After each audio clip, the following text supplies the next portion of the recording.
Okay, so then stage three was the time trial.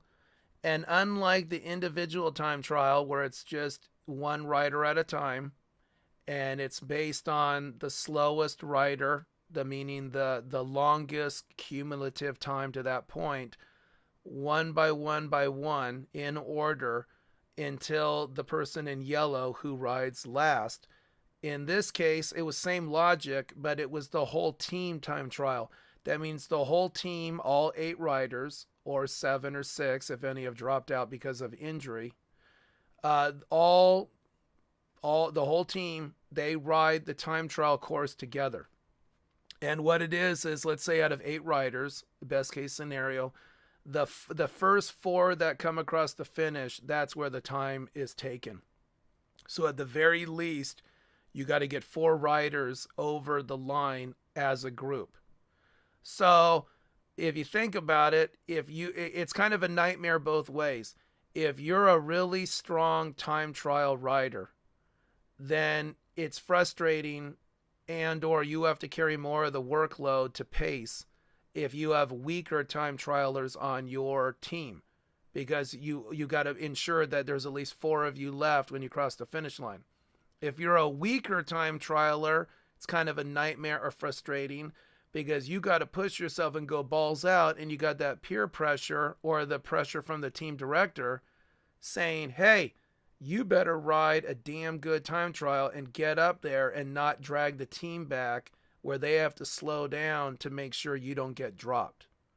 So, but it's kind of cool too because, then that way a guy like Chris Froome, who is a very good time trialer, he can't just ride the best that he can ride and set like a record or win the stage, because he's got to make sure he has at least three of his teammates with him at the finish line. So if you kind of think about it, so now this circles back to Movistar again. What was I saying? Quintana is a smaller guy. He's only like 140 pounds and he's like 5'7" or whatever. He's not necessarily going to ever be a great time trialer because on a flatter stage, feeling the resistance of the gravel or the asphalt, the roughness of the road, and then if there's wind, he doesn't have just the size and the weight and the thigh muscles and everything to just drive and drive and drive to cut through the wind. And because Movistar with Valverde and Mikel Landa and Quintana, they're all great riders, and Valverde has done very well in the past. Mikel Landa barely missed the podium, the top three places last year, I believe. So they're good riders, but they're not necessarily great time trial riders. So Movistar lost time in the time trial. And so what that really killed was Quintana, because if you recall, from stage one, he already lost time not only to everybody else, but specifically he even lost time to Froome and Port and Adam Yates, and Froome being his number one rival or competition, since Froome has been winning the Tour de France the last few years. Okay, Mikel Landa and Valverde, it didn't hurt them quite so badly, because even though Movistar lost time in the time trial to Team Sky, Froome's team, and Team BMC, Richie Port's team, because they had that buffer from stage one, not Quintana, but Valverde and Landa, they had time to lose or to give up. That kind of went for everybody. Romain Bardet, his team, and Romain Bardet, the French guy, he is not a great time trialist, but because he had that buffer on Froome and Port from stage one, it just kind of like swapped the time, so Bardet is not in too bad a shape.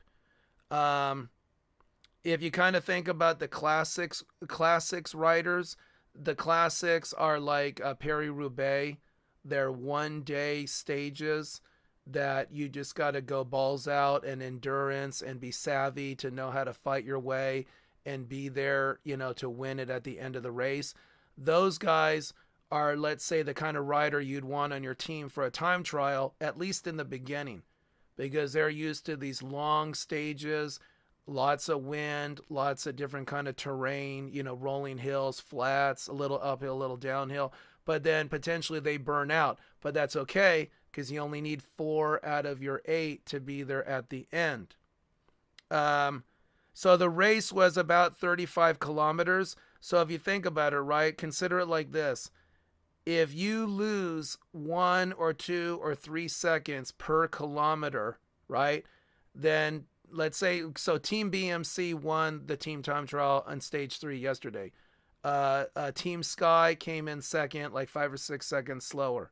So let's say, you're another team and you're losing 1 second every kilometer. Well, you're going to lose like 35 seconds to Team BMC. So now imagine if you're losing 2 to 3 seconds a kilometer. Now you're going to drop 60 to 90 seconds.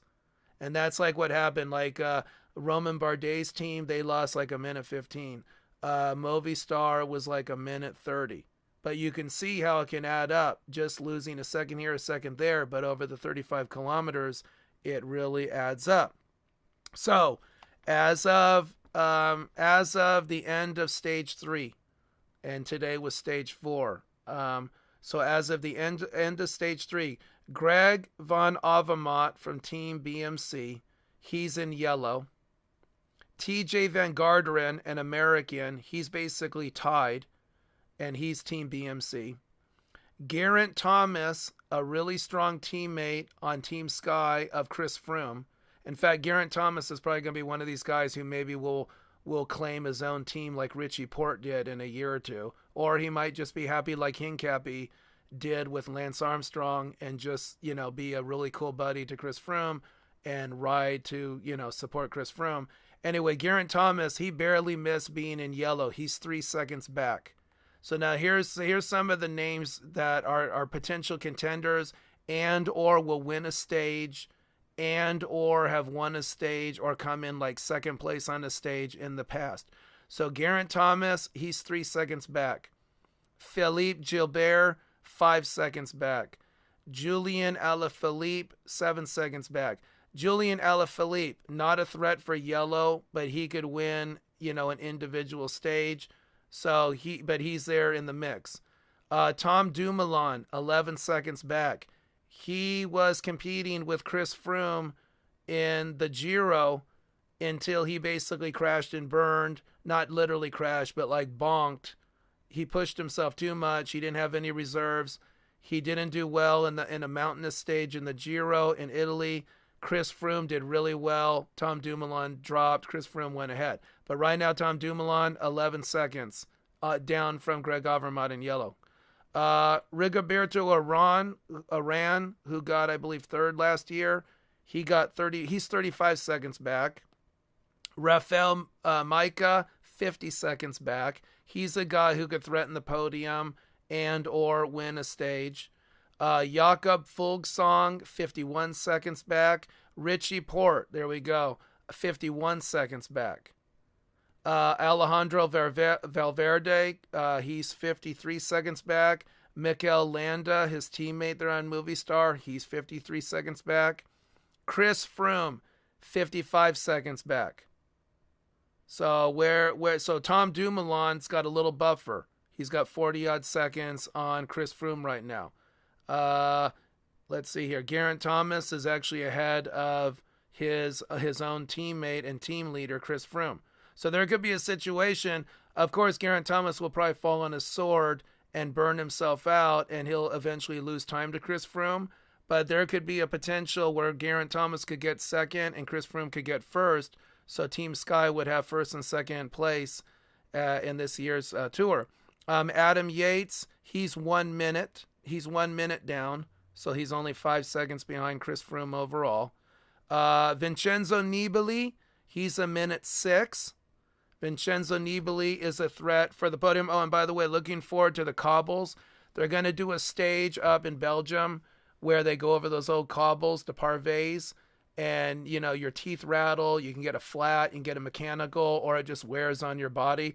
Vincenzo Nibali potentially is going to gain a lot of time. He in the past, he's ridden very well on the cobbles. Roman Bardet, the French guy, he's a minute 15. So he's not too far behind Chris Froome. He's only 20 seconds down on Chris Froome. Bauke Mollema, a minute 16. Pierre Rolland, a French guy, a minute 26. He's a threat to potentially win a stage or finish, let's say, like top 10. Dan Martin, he's a minute 38 down. And then Quintana way back at 2:08. So here you can see, so Quintana is already over a minute down on Chris Froome, and they haven't even hit the cobbles where Quintana could potentially screw up and lose more time, or the mountains. So it's not game over yet, but Valverde is already over a minute ahead of Quintana. So is Quintana going to be told, dude, you got to be a domestique on Movistar for Alejandro Valverde because he's our boy? And or is Quintana maybe just going to say, screw you guys and go balls out and just try to do something crazy and, maybe win like 2 stages, even if overall he ends up in, like 9th place or something like that. Anyway, we will continue this. And hey, this is a good tour so far.